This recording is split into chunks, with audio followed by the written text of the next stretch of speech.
Bonjour Alexis Poulain. Bonjour. Bonjour Alexis, oui. Alors Emmanuel Macron ce soir à la télévision, émission enregistrée il y a 4 jours. À quoi peut-on s'attendre ce soir? À un exercice de campagne. Il est question de faire le bilan de ce quinquennat et d'esquisser quelques projets pour la suite.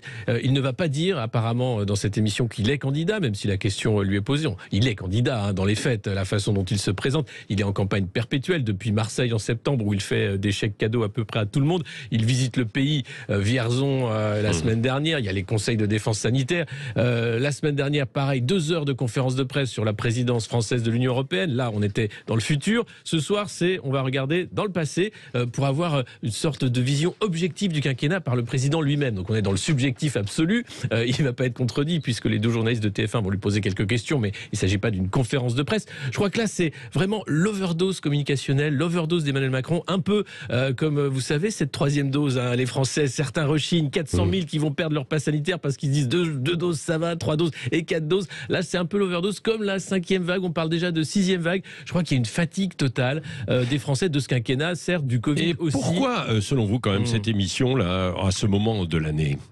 Alors pourquoi? Parce que le mois de C'est décembre, parce que ça bouge sur un plan politique aussi. Oui, alors on est en campagne, tous les candidats sont déclarés maintenant, et puis il y a la surprise Pécresse.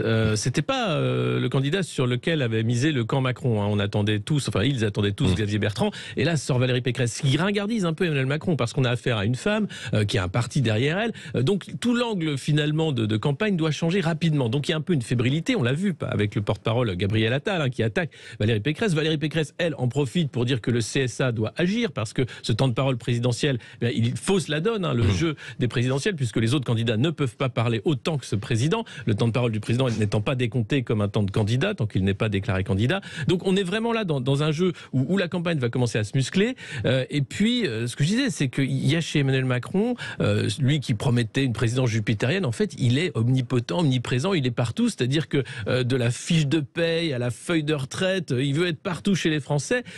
Et c'est là, je pense, sa faiblesse. C'est-à-dire qu'à force d'être trop présent, il va devenir inaudible, invisible, parce qu'il est tout le temps à la télévision. D'overdose à invisible. C'est ce que vous dites, la chronique, évidemment avec vous, comme chaque mercredi matin.